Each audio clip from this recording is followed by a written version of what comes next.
우리가 첫 번째 해야 될 거 뭐라 그랬어? 맞아요.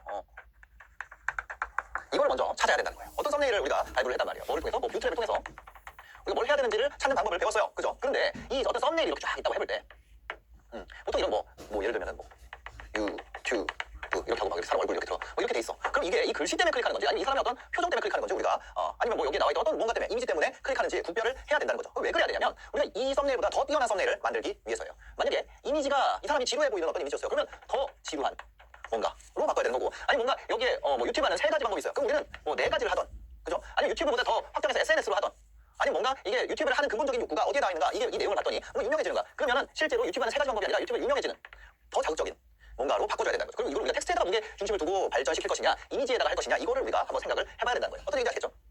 예를 들면 가장 돈 버는 방법이야. 그러면 뭐 예를 들어서 이게 가장 빠르게 뭐 이렇게 할 수 있고, 어떤 1분 만에 아니면 1년 만에 뭐 1시간 만에 뭐가 됐건 더 기존에 히트했던 애들보다 더 내가 나간다, 한 발짝만 더 나간다, 이게 우리가 가는 방식이라는 거죠. 근데 이걸 하려면 첫 번째로 우리가 어떤 거에 신경 써야 되는지를 알아야 된다는 거예요. 왜 클릭했는지를 모르면 뭐예요? 더 잘할 방법도 찾을 수가 없어요. 이유를 알아야지 발전을 시킬 수 있는 거예요. 저희가 이제 뭐 종종 이런 얘기를 합니다. 우리가 가장 쉽게 이길 수 있는, 아니면 어떤 경쟁 관계에 있을 때 가장 쉽게 이길 수 있는 크리에이터는 누굴까요? 바로 사람들이 자기 채널을 왜 보는지 모르는 사람이에요. 우리는 알아. 보는 사람은 그 채널 왜 보는지를 아는데 자기만 몰라. 그러면은 어떤 짓이 나오냐면, 예를 들어서 A, B, C, D 이런 비디오가 올라왔는데 B는 맞아, 이거 시청자들이 좋아하는 거야. 근데 A랑 C, D는 다 별로라고요. 근데 B를 왜 좋아하는지를 모르니까 이 크리에이터는 뭐냐면 A, B, C, D를 다 똑같은 걸 만들었다고 생각을 해요. 나 왜 계속 똑같은 거 만드는데 이것만 잘 되지? 아니, 이것만 매력적인 게 있었어. 보는 사람들은 알아. 근데 너는 모르지. 왜? 운이었으니까. 그런 거예요. 그러니까 이거를 분석해낼 수 있다면 그 포인트를 가진 컨텐츠를 만들므로써 평균적인 어떤 조회수 값을 끌어올릴 수가 있다는 거죠. 그래서 우리가 그걸 하나하나 쪼개서 분석하는 단계에 들어가는 거예요. 첫 번째가 뭐예요? 바로 들어가게 하기. 그 중에서도 썸네일입니다. 지금 화면에 보면 3종류의 썸네일이 있습니다. 첫 번째는 얼마나 노력해야 역전할 수 있을까가 있고요. 두 번째는 파운데이션 바르는 방법이 있습니다. 세 번째는 그림만이죠. 그러면 첫 번째는 어때요? 사실상 거의 블랙입니다. 블랙. 그렇죠? 뒤에 어떤 사람의 그림자가 보이긴 하지만 어떤 사람인지 인지할 수는 없어요. 이거는 굉장히 어디에 포인트가 있어요? 텍스트에 포인트가 있는 거예요. 두 번째 이미지는요, 비포 앤 애프터 이미지도 좋은 것 같고, 여기 모공 위에다가 살살 발라놓은 저 느낌도 너무 좋은 것 같아요. 여튼 그렇습니다. 그런데 여기에 파운데이션 바르는 방법이라고 돼 있고, 파데가 잘 먹는 기초 화장법이라는 텍스트가 써 있어요.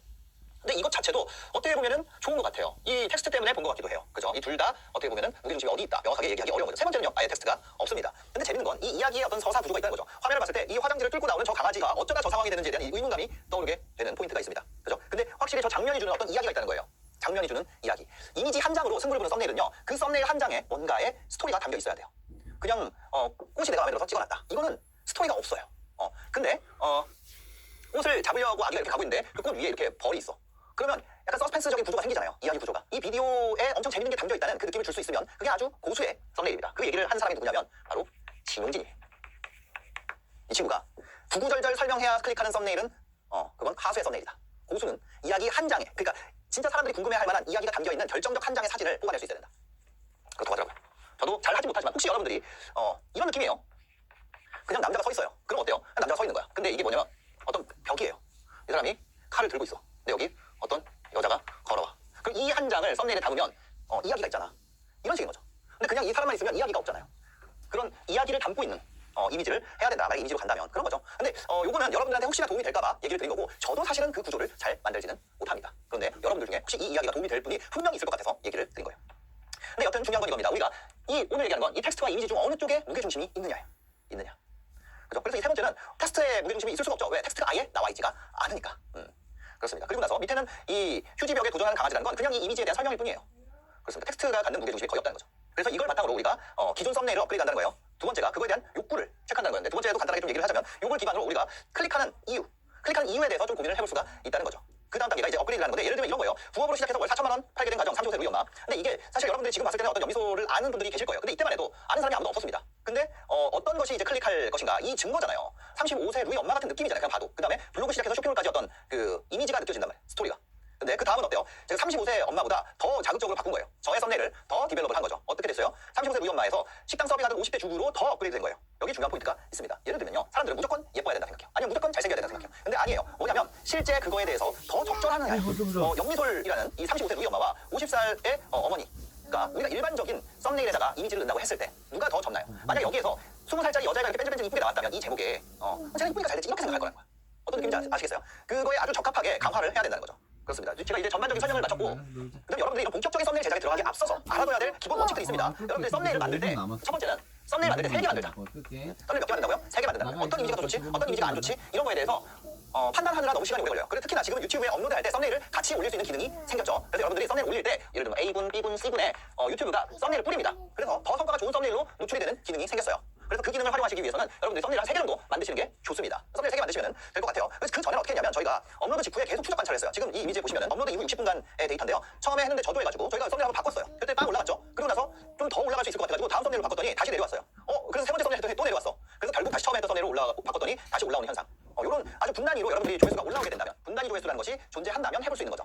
근데 저는 처음부터 썸네일 한 3개 정도 만드는 거를 권장드려요. 여러분들이 비디오를 일주일에 한 편 만들잖아요. 그러면 썸네일 만드는 과정에서 고민을 많이 할 거예요. 이 이미지가 더 나을까? 아니면 이게 더 나을까? 이게 더 나을까? 이런 3가지에 대해서 고민하게 됩니다. 썸네일 문구도 뭐 한 3-4가지를 여러분들이 고민하게 될 거예요. 그럼 그거를 3개를 다 만들어도 금방 만든다는 거예요. 실제 썸네일을 작업하는 시간은 그렇게 오래 걸리지 않는다는 거죠. 그렇게 해서 성과에 따라서 바꿔주는 거를 언제까지 한다? 업로드 후 일주일 안에만 하세요. 그 다 지나고 나서 하는 거는 크게 의미가 없어요. 왜? 조회수에 일일비 하지 않아도 되는 이유에 대해서 앞에서 지금 몇 주 동안 설명을 드렸죠? 네. 그럼 왜 이거를 일일비 하나요? 지금 이 썸네일 바꾸는 건 일일비 하는 거 아니에요? 이렇게 생각하실 수 있어요. 그렇지만 이건 뭐예요? 지금 당장 해볼 수 있는 거잖아. 시간이 별로 안 들고. 근데 계속 지나간 거를 계속 하게 되면 우리가 영상을 만들 때 지금 1개일 때는 그게 가능하죠. 2개 됐을 때는 어떨까요? 3개 되면. 그래서 이거 영상 뭐 3-4개 만들고 말 거예요? 아니면 나중에 100개 되면 그럼 100개 썸네일을 계속 내가 만지면서 간다? 어차피 그럴 수가 없다는 거죠. 네. 그러려면 노출됐을 때 잘 될 만한 썸네일로 그냥 하나 맞춰놓는 것이 더 낫다는 거예요. 그냥 그 정도 수준. 따지만 2번은 크기입니다. 제작 시에 이렇게 보면은 작게 봤을 때의 느낌과 크게 봤을 때의 느낌을 같이 봐줘야 돼요.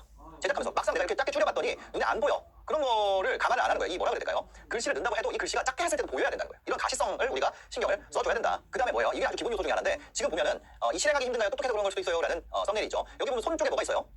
손 쪽에 이 시간이 가리고 있습니다. 그럼 이 부분은 우리가 썸네일 만들게 되면 가려지는 부분이라는 걸 우리가 알아야 돼요. 그죠? 이런 노출 위치에 따라서 가려지는 요소들이 있습니다. 그 다음에 이미지 보시면은 마지막에 우리가 이거 최종 화면에다 이런 이미지를 넣을 수가 있는데 오른쪽에 이제 상어 이미지 귀상어인가요? 이거 해머헤드 샤크죠? 제가 이거 이름을 잘 모르고 근데 여튼 그게 중요한 게 아니라 보면 가난한 사람이 더 가난해지는 이유인데 이 폰트가 보이나요? 위에가 어두워져가지고 보이지가 않아요. 그죠? 그런 것처럼 최종 화면에 넣게 되면 이 위쪽은 가려진다는 거야. 무슨 얘기인지 아세요? 그 다음에 재생 목록에 넣게 되면 어떻게 돼요? 이 오른쪽이 가려지잖아요. 제가 좋아요 표시한 동영상, 인터뷰 아는 선배 클릭 뭐 이거 보면은 오른쪽이 다 가려져 있죠. 그 다음에 카톡으로 공유가 되는 경우가 많습니다. 이 시계 계속도 보면은 이 아래쪽이 잘려져 있죠. 카카오톡 공유 시에 잘려져 있습니다. 3번은 핵심 영역에 대해서 봐야 된다는 건데 원래는 우리가 기본적으로는 어떤 이미지를 보면 원래 여기가 제일 그거예요. 핵심 영역이에요. 근데 유튜브는 뭐냐면 이 완전 상단 여기가 가려진다는 거야. 어디서 마지막에 최종 화면에 넣었을 때. 그래서 우리가 이 어느 정도 내려온 여기가 가장 A급 영역이 되게 된다는 거예요. 그 다음에 이쪽은 재생 목록에 들어갔을 때 가려질 가능성이 있기 때문에 이쪽으로 갈수록 뭐 이 상단일수록 자 썸네일에서 가장 중요한 영역은 여기 A라고 쓴 영역이고요. 그 다음이 B고 C입니다. 여기는 시간 때문에 가려지고 여기 밑에는 뭐 카톡 공유할 때 잘리기 때문에 이렇게 돼요. A, B, C라고 보시면 돼요. 원래 일반적인 순서는 A, B, C, D 이렇게 되죠. 네, 원래는 우리가 이렇게 인지가 되기 때문에 근데 유튜브는 어떻다? 이렇다. 약간 위쪽에 여기가 A급 장소다. 그러면 우리가 뭔가를 아까 처음에 다시 돌아가서 텍스트 대 이미지에서 어떤 이미지를 디벨롭 해야 돼요. 그럼 주요 이미지를 어디다가 넣는 게 좋다는 거예요? 여기다가 넣어주는 것이 가장 베스트한 선택이다. 어떤 화면의 일반적인 구도랑 조금 달라진다. 그런 부분이 있다는 거죠. 이 부분은 반드시 감안을 해가지고 처음에는 썸네일 배치를 해보는 게 좋을 것 같아요. 네 번째 기본 내용은 디자인과 잘 보이는 것 중에 잘 보이는 게 더 중요하다는 거예요. 여러분들 지금 화면에 보시면은 똑같은 무화과라는 컨텐츠를 가지고 만든 2개의 비디오입니다. 어떻게 보면 디자인적으로요. 지금 왼쪽에 유기농 무화과라고 표현을 한 이 이미지가 더 좋은 이미지로 보일 수 있어요. 왜? 오른쪽은요 아무 그게 없어. 아까 지용진이 했던 얘기로 보면요. 오른쪽은 뭔가 스토리가 있어 보여. 왼쪽은요 정지 화면처럼 느껴져요. 첫 번째 그게 있고요. 두 번째는 뭐예요? 왼쪽은 디자인을 넣었어요. 이 위에 여러분들이 잘 안 보이실 텐데 유기농 무화과라는 이 연두색 이미지 위에 클레오파트라가 사랑한 과일이라고 사실은 써 있습니다. 혹시 여러분들 이게 보이시나요? 잘 보이지 않는 분들도 많을 거예요. 그 얘기는 뭐예요? 가시성이 너무 떨어져. 그리고 유기농 무화과라는 이 디자인을 넣는 것이 오히려 이 클릭률을 더 낮추는 효과가 나온다는 거예요. 차라리 제 생각에는 왼쪽에 이 이미지를 아예 위에다 더 덧붙인 거 있잖아요. 유기농 무화과의 어떤 이런 막 올록볼록한 거 넣고 그다음에 효능 및 칼로리 알러지 정보 막 이런 거 넣어놨잖아요. 그러니까 이 비디오가 타겟하는 것이 효능 및 칼로리 알러지 정보야. 그러면 이거를 클릭하는 사람들이 어떤 무화과의 뭐 때문에 이걸 클릭하나요? 어떤 디자인 때문에 클릭하나? 어떤 이 욕구에 대한 정확한 파악이 안 돼 있다는 거예요. 그죠? 일단 첫 번째 그게 안 돼 있고 두 번째는 뭐냐면 잘 안 보여요. 그래서 제가 얘기하고 싶은 거는 여러분들이 이거에 대해서 감이 생기기 전에는 함부로 디자인적 요소로 본질을 가리지 마라. 차라리 왼쪽에 뒤에다가 이렇게 꾸며진 어떤 머리핀이죠. 이 꽃핀이나 이런 거를 그냥 다 빼고 무화과만 놓는 게 더 나았을 거야.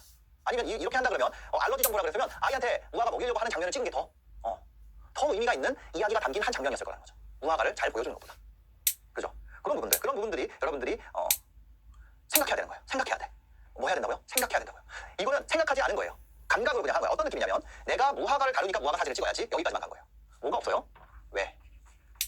내가 무화과를 다루니까 무화과 사진을 찍어야지. 찍었어요. 근데 이거만 보니까 내가 효능 및 칼로리 알러지 정보를 다룬 거를 모르겠네. 그래서 그걸 그냥 쓴 거예요. 그 생각이 보니까 1차원적으로 생각합니다. 근데 이걸 어떻게 생각해야 된다? 보는 사람 관점에서 생각을 해야 된다. 그거에 도움이 되지 않는 디자인 어떻게 해야 된다? 빼야 된다. 하지 마라. 왜 클릭할까? 왜 무화과에 대한 걸 클릭할까? 예를 들면 저 무화과가 언제 제철인지 모르겠지만 6월 제철 과일 뭔지 궁금해하는 사람들. 이 만약에 타겟일 수도 있잖아요. 6월인데 지금 제철 과일 뭔지 모르겠어서 먹고 싶어 하는데 그 중에 무화과가 있을 수도 있는 거고. 이 왜라는 것이 너무 중요하다. 너무. 이거는 뭐예요? 이거 누가 클릭해요? 효능 및 칼로리 알러지 정보는 무화과 먹으려 그러는 사람만 클릭하는 거야. 전체 과일 유저가 아니라. 그런 장면, 그런 관점에서 보면 다 그런 부분에서 다 안 되죠. 근데 오른쪽은 그냥 과일 나무 무화과 이 하나만 뭔가 얘기를 듣고 싶은 거야. 그 조회수 보면 이거는 59만에 이거 3회 이렇습니다. 그죠? 그래서 애매한 디자인은 안 넣는 게 낫다. 어떤 거? 특히나 이 왜에 대한 고민이 없는 썸네일은 대부분 실패한다. 운이 좋으면 성공할 수 있지만 왜 클릭했을까? 왜? 도대체 왜? 그거에 대한 끊임없는 고민이 있어야 돼요. 그 왜라는 건 어디서 올까요? 바로 저희가 현상, 욕구, 계획, 행동, 보상 그 키 컨텐츠에서 오게 되는 거예요. 그 키 컨텐츠를 사람들이 왜 구매할까? 이 서비스를 왜 구매해야 될까? 그거에 대한 고민이 없이 그냥 만들다 보니까 이게 연결이 안 되는 거야. 그 욕구를 컨텐츠 안에서 해결해 주는 것이 바로 블링 컨텐츠다. 그 욕구에 대해서 외부에서 해결해 주는 게 보다 키 컨텐츠다. 이거는 뭐 이제는 이렇게 한 문장으로만 얘기해도 여러분들이 바로 무슨 얘기인지 알 수가 있게 되는 거죠. 그래서 이 네 가지 썸네일의 아주 기본적인 겁니다. 첫 번째. 여러분 아주 기본적인 거예요. 첫 번째 뭐예요? 한 3개 만들어가지고 3개 성과를 비교한다. 두 번째 뭐예요? 만들 때 크기 좀 살펴보자. 줄여가지고 또 잘 보이는지. 세 번째 뭐야? 핵심 영역 어딘지 아시겠죠? 여기서 썸네일 있다 그러면 이쪽에 A. 내가 만약에 뭔가 돋보이게 하고 싶다면 약간 이쪽 위에 여기다가 배치를 하자. 그다음에 네 번째 뭐예요? 잘 보이는 것이 디자인을 우선한다. 그다음에 왜 클릭하지? 왜? 이게 있어야 된다는 거죠. 자, 지금까지 저희 두 번째 시간이 지났습니다. 다음 시간에는요, 저희가 이런 기본 지식이 여러분들이 있다는 전제 하에 이제 본격적인 이야기를 시작을 해보려고 합니다. 다음 시간에는 어떤 식으로 이미지를 구성하고 배치하고 디벨롭 하는지에 대한 이야기를 좀 나눠보도록 하겠습니다. 다음 강의로 이어가시죠.